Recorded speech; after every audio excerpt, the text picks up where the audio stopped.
Λοιπόν φίλοι μου, ήρθαμε στην Κυψέλη που είχε ακοσφαίρωση. Από κάτω βλέπουμε ότι έχει με το φλόγιστρο, έχει απορριμμανθεί ο χώρος.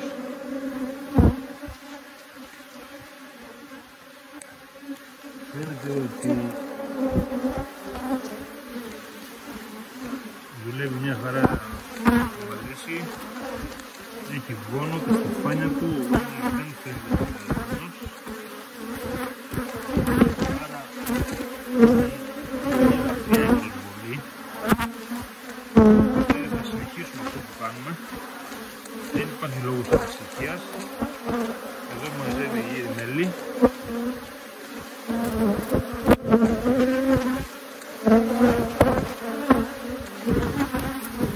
Δηλαδή αυτό που κάνουμε είναι, επαναλαμβάνω, τα πολύματα του χώρου γύρω από την Κυψέλη. Γι' αυτό είναι πολύ σημαντικό από κάτω από την Κυψέλη να είναι καθαρό χώμα. Γιατί μπορούμε καταρχήν να δούμε τι πέφτει, άρα να ξέρουμε ανά πάση στιγμή η Κυψέλη αν είναι υγιής ή όχι ή αν έχει κάποιες ανάγκες ή όχι. Επίσης δεν έχουμε τα φόρτα που μαζεύουν υγρασία και το χιλιότυπο είναι θέμα πυρασφάλειας. Δεν κινδυνεύουμε να πάθουμε κάποια ζημιά είτε από το καπνιστή είτε από κάποια ληστεία σε ό,τι αφορά την περίπτωση φωτιάς. Λοιπόν, θα το κλείσω. Βάλουμε το σιροπάκι του με βιταμίνες, πάντα από την B-Nectar, και τροφή για την αντιμετώπιση της ακοσφαίρωσης, πάλι της B-Nectar.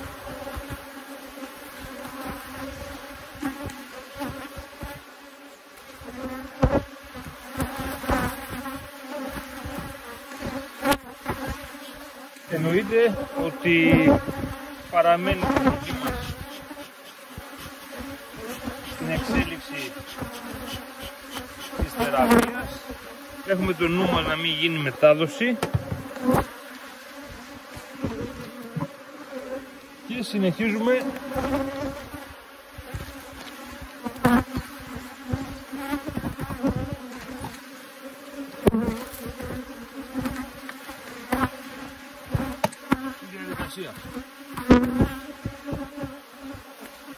σημειώνουμε και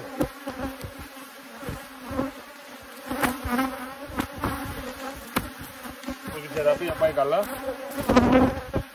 Θα δούμε τώρα και το άλλο το μελισσάκι, το οποίο όπως είδαμε έχει πολλά πτώματα. Άρα αυτό σημαίνει ότι χρήζει ιδιαίτερης προσοχής και πρέπει να δούμε τι συμβαίνει.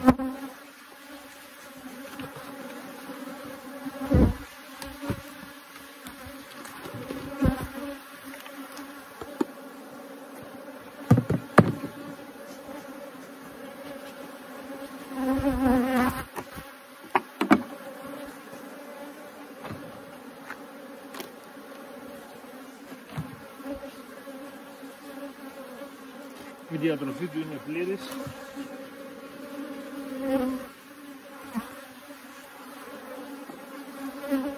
Το έχουμε περιορίσει γιατί δεν έχει πληθυσμό ικανό. Η βασίλισσα είναι του 24.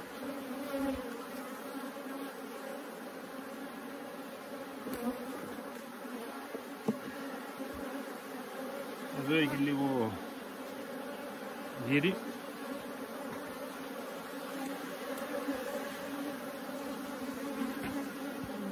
Δεν έχει μαζέψει μέλια.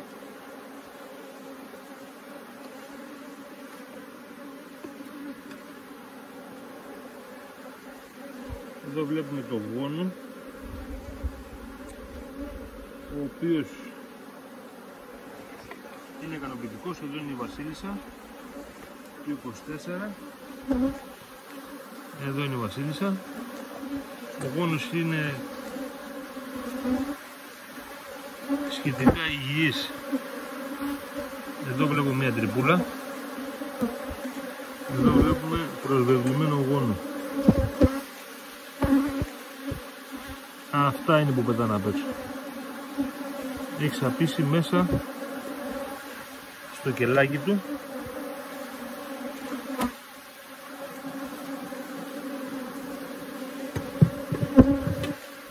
Αυτό είναι καθαρή βαρόα. Άρα εδώ έχουμε 1, 2, 3. Βλέπετε ότι έχει μια τρυπούλα ο γόνος, που σημαίνει ότι ο γόνος δεν πρόκειται να εκολαφθεί. Είναι άρρωστος.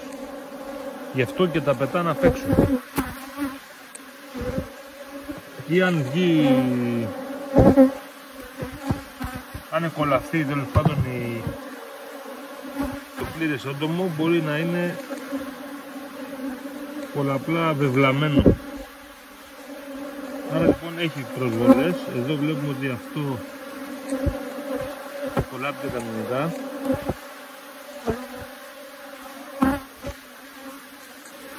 Ας το βοηθήσουμε λίγο για να δούμε και την κατάστασή του ποια είναι. Να το βγαίνει, έχει τα φτεράκια του, είναι κανονικό. Δεν βλέπω βαρόα απ' έξω να βγαίνει. Άρα συμπέρασμα, έχει μεν προσβολή, η οποία είναι μέτριας έντασης. Η βασίλισσα δουλεύει, γεννάει κανονικά. Είδαμε τον πρώτο γόνο. Βλέπουμε το δεύτερο γόνο και αυτός έχει ελάχιστα κελάκια. Εδώ δεν βλέπω και κανένα προσβεβλημένο. Εδώ βλέπουμε 1, 2.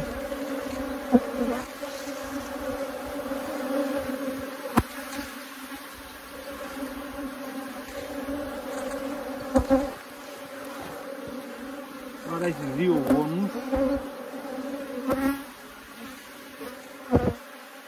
3 γόνους. Αυτός είναι ο καλύτερα υγιής γόνος, ο πιο υγιής γόνος μάλλον. Και εδώ έχουμε την άκρη του, η οποία έχει γύρι μόνο. Άρα το μελίσι έχει προσβολή βαρόας, μέτριας έντασης, είναι δυνατόν να το ξεπεράσει.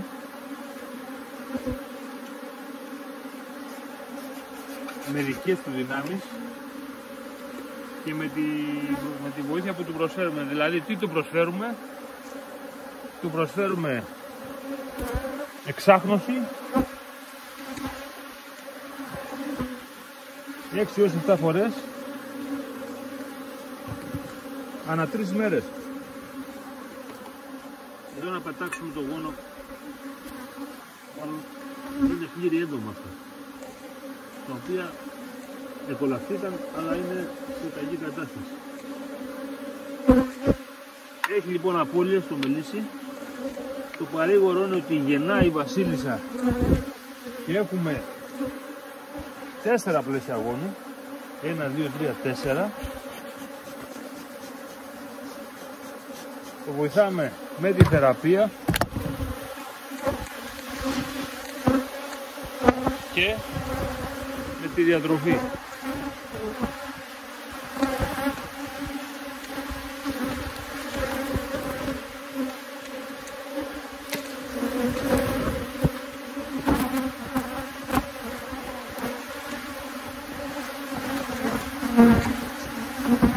Το κλείνουμε και αυτό.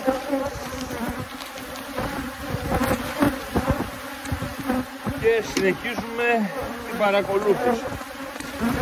Αν δούμε ότι τα πράγματα δεν πάνε καλά, ότι μπορεί να χειροτερέψει, τότε θα κάνουμε άλλες ενέργειες. Αυτά προς το παρόν σήμερα, θα ξαναλέμε.